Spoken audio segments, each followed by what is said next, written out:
Good evening, everyone. It's Thursday evening, and today has been very eventful.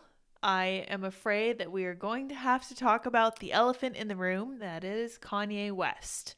Kanye West went on Alex Jones and said some really interesting things that I don't approve of, that I will not condone, and I don't care if you will call me less free speech because of that. And I will explain why. Because I've gotten both comments. There were a couple things that people said to me when I tweeted about this earlier today. I had people who were calling me a Nazi for not seeing this coming, which was intriguing. And I also had people who called me a free speech non-absolutist or like a fair weather free speech person because I personally don't love the idea of people spouting off anti-Semitic comments at any given time. So we're going to talk about that a little bit. It's really fascinating. I am not really looking forward to it, but we're going to get into it and kind of see what Kanye said and see what the damage is, and we'll go from there. I have this video that has stuff in it that I don't really want, so I'm going to pause it partway through. But this is from Greg Price, who's great. We had him on Timcast IRL a couple times. He's fantastic.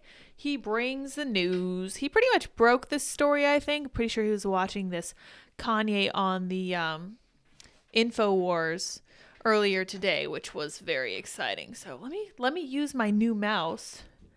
Hey, here we go. Are we ready? You're not a Nazi. You don't deserve to be called demonized. Well, I see good things about Hitler also. The Jewish people are not going to.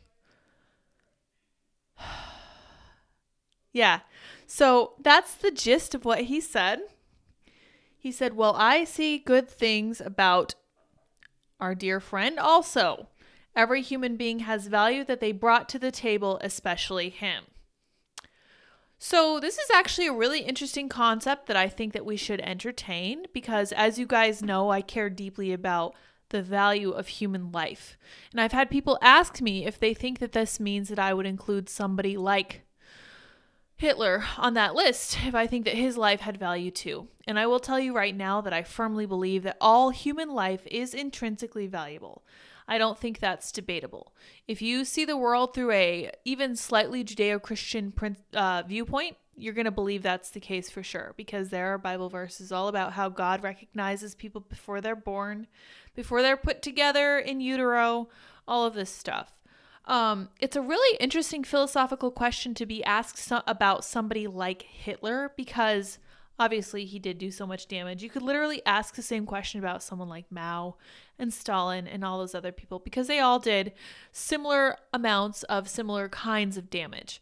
Obviously Stalin was way more and Mao was way, way more. Like, we don't even know how many died in China because of Mao. So you have to ask yourself, is this person's life intrinsically worthwhile? And I don't think you can say that it's not, even given what we know about what they did looking back. As we know, hindsight is 20/20. And it's very easy to say something like, well, this person was not worthwhile. This person's life wasn't worth anything because look what they did. There are a couple different things that I have to say about that, because you guys all know that I am super pro-life. I don't like abortion at all. And I will say right up front that part of the reason that I'm so gung-ho about being pro-life is because children, before they're born, are literally incapable of doing anything. So a child is clearly, obviously not on the same level as Mao or Stalin, and we have no idea if they would be. That is called the potential of human life. You have to survive the womb, first of all. You have to get out and you have to do something with your life, either positive or negative, to make people question whether each human life is valuable. And it's a challenging question, as I said, and I think it does warrant some thought, because there is a school of thought, and I am in this school of thought, who firmly believes that each person has something interesting to add to the conversation. And I really think that's true. And I tweeted about this a while back. It was a little bit vague, but I was like, I think that you should be able to look at every single thinker and come up with something that they said that is true or applicable in some situation, because every different person has a unique perspective that you would be better off considering instead of rejecting. Now, I don't think that Kanye West should be canceled for saying this. I think he has every right to say it. But at the same time, I'm not at home to anti-Semitic conversations. I don't like anti-Semitism. I don't like anything that someone can't change. And we talked about this. I think I mentioned this yesterday. I don't like the idea of attacking someone for anything that they have no control over. That means hair color. That means height, eye color, physical attributes that you have no power to change. It's really unfair to attack someone for something they can't control. And this includes the idea of racism and stuff like anti-Semitism, because these are things that people have no control over, and it's not fair to bring that into any kind of conversation. You should only be addressing ideas. Now, what Kanye is saying is kind of interesting, because he says that Kanye says every human being has value that they brought to the table. And then he says, especially Hitler, which is an absolutely crazy person thing to say. And I don't know if you guys caught that, but he actually was wearing what looks like a black sock on his head, which was really interesting. And I kind of want to get into this outfit because his wife wore something similar at an award show, and she was wearing Balenciaga, which I don't know if you guys have been following the Balenciaga kerfuffle. There's a lot of stuff going on there that should probably be thoroughly unpacked by someone who knows much more about it than I do. But I just found his attire particularly perplexing, given that he just finalized his divorce with Kim, so he's going to be paying $200,000 a month to his wife and his kids for child support. So he's done with a divorce.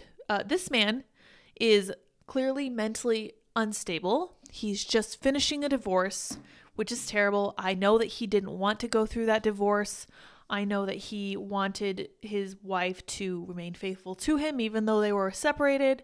I know that he is really going through a really tough time. And I don't think it's fair to exactly judge what he's saying, because given from my understanding, let's see here, that's not what I want. Yeah, okay. So this was a really interesting tweet, which I guess was a ripoff from another guy, also in 2018, saying, highly recommend getting off the Kanye train before inevitably reaches the blank was a good guy stop. That's a very interesting note. The reason people are saying that he drew this conclusion was because Kanye West was hanging out with people like Louis Farrakhan and these other darlings of the left wing who are also hugely anti-Semitic. Louis Farrakhan, from my understanding, is part of the, I can't remember if he's part of the Nation of Israel or Black Hebrew Israelites or, the Nation of Islam. Ooh, boy, I'll never live that down. I believe that Louis Farrakhan is a part of the Nation of Islam, also known as Black Hebrew Israelites. You guys are welcome to correct me if I'm incorrect. All I know about Louis Farrakhan, for the most part, is that he's hugely anti-Semitic, and that Barack Obama also was very involved with him for sure. But we also know that there's a lot of anti-Semitism on the West, also on the West. I can't handle directions. I called Lauren Southern, Lauren Northern the other day, and now I'm saying instead of on the left, I'm saying on the West because we're talking about Kanye West. I just can't do it. I'm like a woman with directions. What can I say? We know there's a lot of anti-Semitism on the left. We can see it with Rashida Tlaib and Ilhan Omar, and it's really nothing new for them. Somebody tweeted the other day saying, why can't the right wing ever just call out anti-Semitism on their side? And I was just like, yo, you guys are the ones with the serious anti-Semite problem. Our good friend Louis Farrakhan referred to the Jewish people as a kind of insect, which is a very incredibly unkind and bigoted thing to say about them, but he was never held accountable for that, and those on the left still revere him, which is insane to me. But I wanted to point out this tweet that I made as well. Look at that. If you can care about free speech without being an anti-Semite or condoning anti-Semitism. Wild. Because these were the responses I was getting. Either you're a Nazi or you're not sufficiently pro-free speech. I think it's fine that Kanye should say exactly what he thinks. But at the same time, I know the left likes to say this, but it is true that there are consequences for what you say. That doesn't mean you shouldn't be allowed to say it. It does mean that you're going to have to deal with the fallout of what you said. And I think that's what's going to happen with Kanye. Edward Snowden was tweeting earlier that it doesn't look like there's going to be a President Kanye after all. I think he's 100% right about that. I genuinely feel truly bad for Kanye West. I think that he's a deeply troubled person. And I know that his life has been really tumultuous lately. I know you guys all probably saw him storm out of the Timcast Castle the other day. He just is, I think he's in bad company, for one thing. And I think he's being influenced by people who are trying to use him for their own ends and using him as a way to exact revenge on Donald Trump, on the right, on Christian religious people. I'm not sure exactly what the plan is here, but it does seem to me like Kanye is being used as a pawn and he's looking for support in very much all the wrong places. If I could say one thing to Kanye, it would be that you are cared for, that your family loves you, your kids love you, and they need you to stay strong and be around for them. And that means not saying crazy off the wall things that make them uncomfortable to be associated with you, because I can just imagine how his kids feel about this or will feel about this when they're older. Like, that's kind of a heavy burden to bear, and I don't think that's fair to do to any kid. I think that you have a responsibility as a parent to kind of stop and think about what you're saying, even if it is a very firmly held belief. You can hold a very controversial belief very firmly if you can express it in a way that completely encapsulates what you believe. I'm not sure. I will say right offhand that it doesn't seem to me like Kanye has any especial hate for any one group of people. I don't think that's the case. I think he's been listening to the wrong people. I think he's been mixing with the wrong people. And I think he's more easily persuadable, maybe more easily influenced than some people. And I know his life is in a really tough place right now. That's just my 2 cents right off the cuff. I know this just happened today. I felt like I had to say something because I've kind of been going back and forth with people on both sides of the aisle about it. Being called a Nazi and then also being called not sufficiently pro-free speech will do that to you. But I don't think that I don't see that there's a disagreement between being pro-free speech and anti-Semitism. I don't think that's really too complicated either. I don't think that's asking too much. I think that every sane, normal person is probably both largely free speech and also anti-Semitic. And I don't think that's crazy to say either. But I think that people get on Twitter and then they become really myopic. Everyone's a Nazi or everyone is not good enough at promoting free speech. We can be moderate even on social media, and I would really recommend this, especially in the light of this freaking Kanye thing, because more than anything, we need to recognize what's going on with him, as we do have a burgeoning mental health crisis in this country. We need to recognize the symptoms. We need to understand when it's time to maybe put someone in a conservatorship. I'm not saying that needs to happen with Kanye. I am saying that Kanye is a prime example of someone who needs the support of the community to make good decisions. He needs that positive cultural enforcement, those people around him who tell him, hey, that's not a good idea. Maybe you shouldn't do that. Maybe instead of this, you should do this. Offer him some alternatives, give him a different approach, kind of encourage him to be a little more introspective about what he says. Maybe put a pause on going on shows since apparently that's super stressful for him.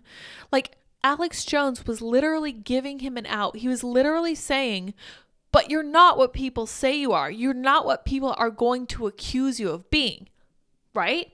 And Kanye was like, well, actually, maybe I am. And I really feel like he could have it's possible that maybe he just shouldn't do these live shows if they're so stressful and hard for him and he's going to say these off-the-wall things. I think that if he had a company of people around him willing to tell him no and willing to tell him, hey, you should maybe give it a rest for a little while. You need to take a little break, go on a vacation, focus on something else.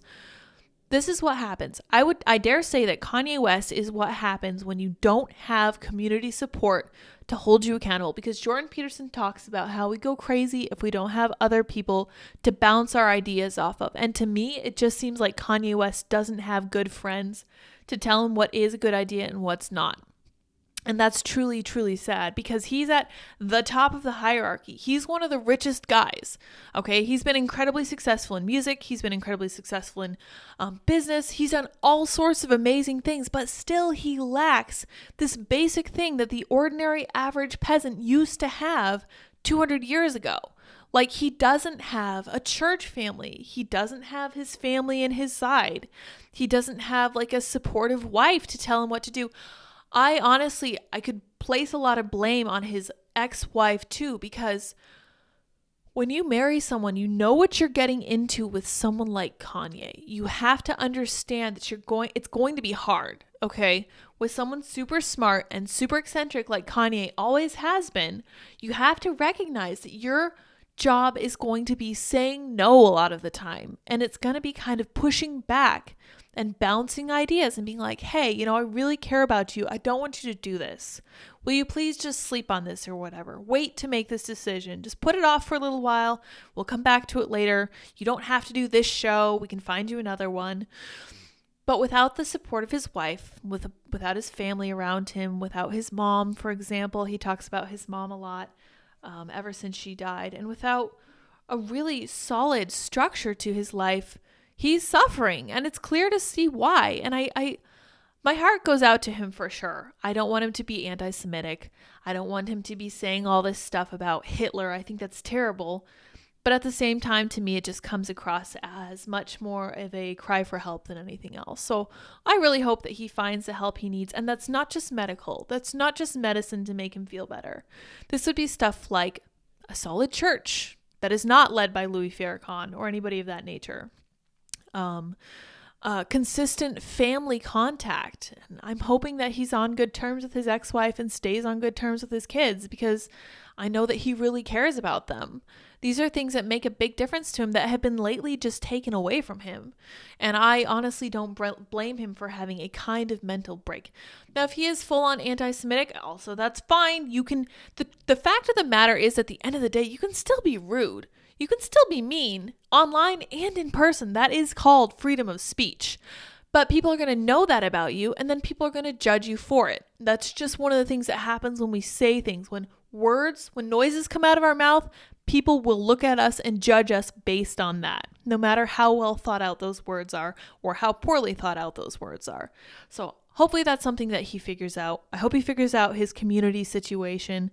I hope he gets his family life back together, and I hope he's able to calm down, maybe retreat from the public eye after this. I think he needs to get out of the influence of bad people and into the influence of good people, and hopefully a church and all that good stuff. But that's all I had to say about Kanye today. I feel bad at the end of the day. I really do. He does seem sad. He seems kind of lost, and I hope he's able to find his way, and I hope he can have that solid family support that everyone deserves. So until tomorrow, bye guys.